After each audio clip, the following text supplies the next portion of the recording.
Alors, comment fait-on pour savoir ce qu'il y a à l'intérieur d'une substance inconnue? Eh bien, c'est un peu comme mener une enquête policière, mais à une échelle moléculaire. Aujourd'hui, on va justement ouvrir la boîte à outils du parfait détective chimiste pour voir comment ces mystères de l'invisible sont résolus. Voici le programme. On va commencer par poser le problème. Ensuite, on va examiner 3 outils vraiment essentiels.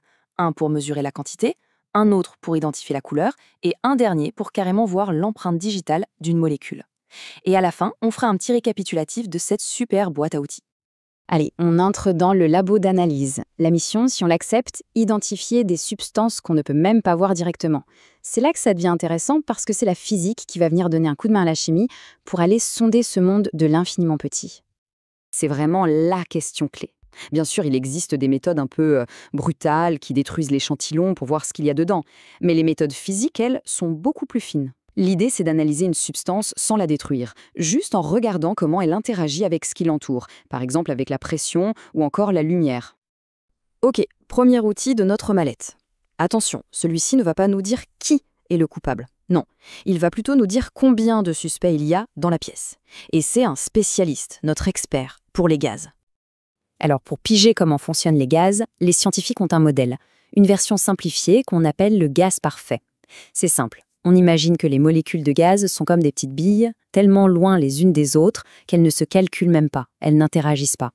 Et ce qui est génial, c'est que dans des conditions de faible pression, comme dans l'atmosphère, eh bien les vrais gaz se comportent presque exactement comme ce modèle idéal. Et voilà la formule magique pour les gaz, la fameuse loi des gaz parfaits, PV égale nRT.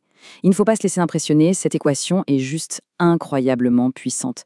Elle relie des choses qu'on peut mesurer facilement, la pression, P, le volume, V, la température, T, à quelque chose qu'on ne voit pas du tout, la quantité de matière, ce petit n. En gros, si on mesure 3 de ces valeurs, hop, on peut calculer la quatrième. C'est comme ça qu'on arrive à compter les molécules sans jamais les voir.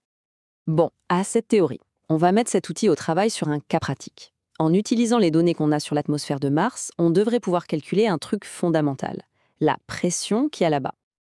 Alors regardons les chiffres. Imaginons qu'on prenne un cube d'1 mètre sur 1 mètre d'atmosphère, à la même température de -63 degrés Celsius, mais un sur Mars et un sur Terre. Eh bien la différence, elle est juste saisissante. Sur Mars, dans ce cube, on trouve à peine 0,36 mol de gaz. Sur Terre, 58 mols. C'est une différence de densité absolument colossale.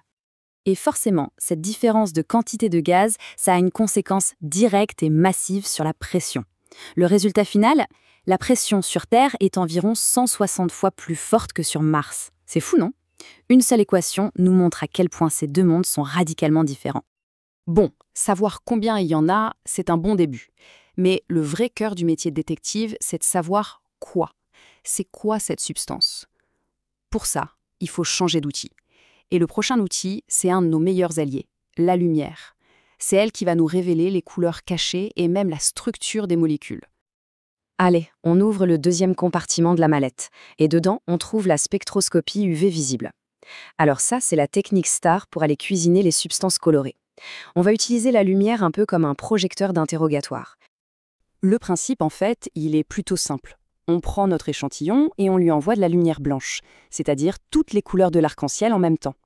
La substance va en quelque sorte absorber certaines de ces couleurs, ses couleurs préférées si l'on veut, et elle va laisser passer toutes les autres. Le but, c'est de regarder ce qui ressort, de voir quelle couleur manque à l'appel. Et ces couleurs manquantes, c'est la signature de notre substance. Et c'est là qu'il y a un point super important à comprendre. La couleur que notre œil voit, ce n'est pas la couleur que la substance a absorbée. C'est tout le contraire. C'est la somme de toutes les couleurs qui n'ont pas été absorbées, celles qui ont réussi à traverser. C'est ça, la couleur perçue. Un exemple concret? Le bleu de méthylène. Si on regarde son spectre, on voit tout de suite qu'il adore absorber la lumière dans la zone orange. Il absorbe très très fort l'orange. Et du coup, si on enlève l'orange de la lumière blanche, qu'est-ce qu'il reste? Eh bien, il reste sa couleur complémentaire, le bleu. Voilà pourquoi la solution nous apparaît bleue. Ce spectre, c'est une véritable carte d'identité colorée de la molécule. Ok, on monte d'un cran. C'est bien joli tout ça, mais et si la substance est complètement incolore? Comment on fait? Pas de panique, on a un outil pour ça. L'outil numéro 3, la spectroscopie infrarouge. Et avec ça, on va voir ce qui est invisible même pour nos yeux. On va voir les liaisons qui soudent les atomes entre eux dans la molécule. L'analogie qu'on utilise tout le temps pour cette technique, et elle est parfaite, c'est celle de l'empreinte digitale. Pensez-y, chaque molécule a son propre squelette, son propre assemblage de liaisons.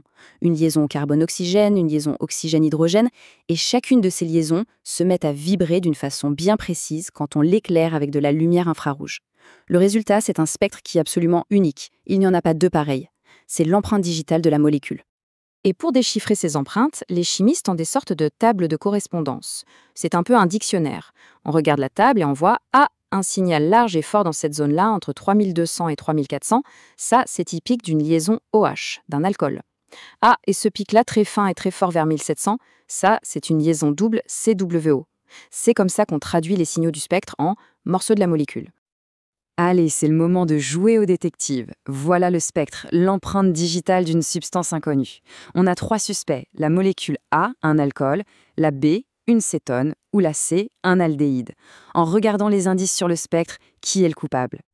Décortiquons les indices, un par un. D'abord, on voit une bande très nette, forte et fine, vers 1720. Ça, notre dictionnaire nous dit que c'est une liaison CO, donc ça pourrait être la cétone ou l'aldéhyde. On continue. Ah! Regardez juste à côté. Entre 2700 et 2900, il y a 2 bandes moyennes. Et ça, c'est la signature hyper spécifique de l'aldéhyde. Dernier check, est-ce qu'on voit la grosse bande large de l'alcool vers 3300? Non, rien du tout. L'alcool est donc innocenté. Le verdict tombe et il est sans appel.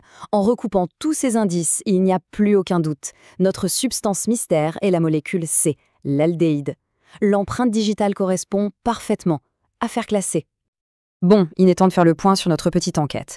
On a vu ensemble une panoplie d'outils vraiment puissants qui permettent aux scientifiques de sonder la matière sans même avoir à la détruire. Alors, récapitulons ce qu'on a dans notre boîte à outils.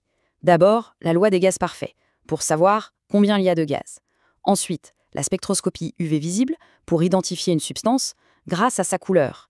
Et enfin, la spectroscopie infrarouge, notre lecteur d'empreintes digitales, qui nous dit tout sur les liaisons de la molécule, sur sa structure intime. Chacun de ces outils, à sa manière, a ouvert une nouvelle fenêtre sur le monde de l'infiniment petit. Ils nous permettent de voir ce qui est invisible, de comprendre de quoi est fait tout ce qui nous entoure. Alors la question qu'on peut se poser pour finir, c'est, après ça, que va bien pouvoir nous faire découvrir la prochaine génération d'outils ?